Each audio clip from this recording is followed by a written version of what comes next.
সুপ্রিয় দর্শক, আসসালামু আলাইকুম। Welcome back to my channel Liza dreams. নিশ্চয়ই সবাই খুব ভালো আছেন। আপনাদের দোয়ায় আমিও খুব ভালো আছি।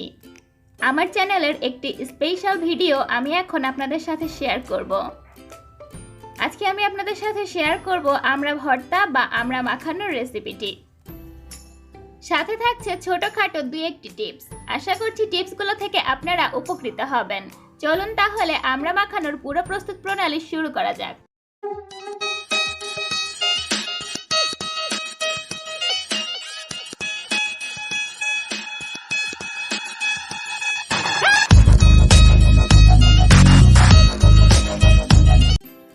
আমড়া ভর্তা তৈরি করতে যা যা উপকরণ লাগবে: কাসুন্দি, শুকনো মরিচ, বিট লবণ এবং আমড়া ভর্তার আসল উপকরণ আমড়া। এখন আমি আমড়াগুলোর খোসা ছাড়িয়ে নিচ্ছি। আমড়াগুলোর খোসা ছাড়িয়ে নিয়ে এখন আমি আমড়াগুলোকে ইচ্ছা অনুযায়ী সাইজে কেটে নিব।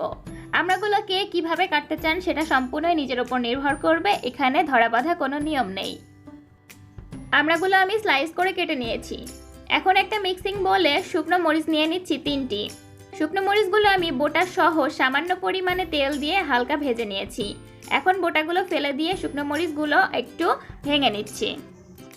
প্রথমে একটি টিপস আমি আপনাদের সাথে শেয়ার করি, তা হচ্ছে শুকনো মরিচ এইভাবে হাত দিয়ে ভেঙে নিলে যদি আপনাদের হাতে জ্বালা করার সম্ভাবনা থাকে তাহলে মরিচ ভেঙে নেওয়ার আগে হাতে একটু তেল মেখে নিতে পারেন, তাহলে আর হাতে ঝাল লাগার কোনো সম্ভাবনা থাকবে না। মরিচগুলো ভেঙে নেওয়া হয়ে গিয়েছে। এখন মরিচগুলোকে একটু সাইড করে নিয়ে কেটে রাখা আমড়াগুলো দিয়ে দিলাম। বিট লবণ দিয়ে দিলাম 1.5 টেবিল চামচ পরিমাণে। এখানে বিট লবণের পরিবর্তে রেগুলার লবণও ব্যবহার করা যাবে। আমি বিট লবণ ব্যবহার করেছি বলে যে বিট লবণই ব্যবহার করতে হবে এমন কোনো কথা নেই। কাসুন্দি দিয়ে দিচ্ছি টেস্ট অনুযায়ী। কাসুন্দি দেওয়ার সময় চেষ্টা করবেন একটু ভালো কোনো ব্র্যান্ডের কাসুন্দি ব্যবহার করতে, এতে স্বাদটা একটু বেশি হবে। সবগুলো উপকরণ দিয়ে দেওয়া হয়ে গিয়েছে। এখন আমি ভর্তাটা খুব ভালোভাবে করে নিচ্ছি। আমার এই ভর্তাটা যারা একটু টক খেতে চান তাদের জন্য আমার একটি টিপসটি হচ্ছে আমড়াগুলো যখন আপনারা ছিলে নেবেন তখন আমড়াতে একটু সবুজ অংশ রাখবেন।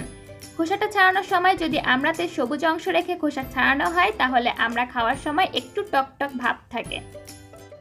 আমড়া ভর্তা করতে গিয়ে কিন্তু আমার ছোটবেলার কথা মনে পড়ে যাচ্ছে, কারণ সাধারণত আমরার এই ভর্তাটা আমরা খেয়ে থাকি স্কুল গেটের মামাদের হাতে। তাদের হাতের আমড়া মাখানোর টেস্ট যেন অতুলনীয়।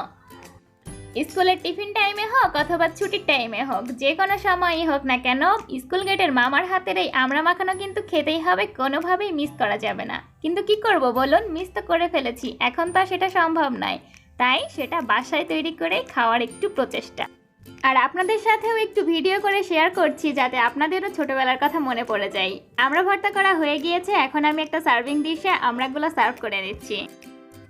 আমড়াগুলো সার্ভ করে নিয়ে এক পিস আমড়া আমি আপনাদেরকে একটু কাছে থেকে দেখিয়ে দিচ্ছি। দেখে নিশ্চয়ই বুঝতে পারছেন আমড়া ভর্তাটা খেতে আসলে কতটা টেস্টি হয়েছে এবং কতটা লোভনীয়। কালারটা যা হয়েছে তাতেই মনে হচ্ছে যেন নিজেকে আর আটকে রাখতে পারবো না। আর কথা বাড়ানোর টাইম নেই, এখনই আমাকে এই আমড়া ভর্তাটা খেতে হবে, তাই খুব জলদি বিদায় নিচ্ছি এবং আপনাদের কাছে অনুরোধ করে যাচ্ছি আমার চ্যানেলটিকে সাবস্ক্রাইব করে আমার পাশেই থাকার। আর যদি আপনারা আমার চ্যানেলটিকে অলরেডি সাবস্ক্রাইব করে থাকেন তাহলে আপনাদেরকে অসংখ্য অসংখ্য ধন্যবাদ। সবাই খুব ভালো থাকবেন এবং সবাইকে অনেক বেশি ভালো রাখবেন। খোদা হাফেজ। Thanks for watching my video.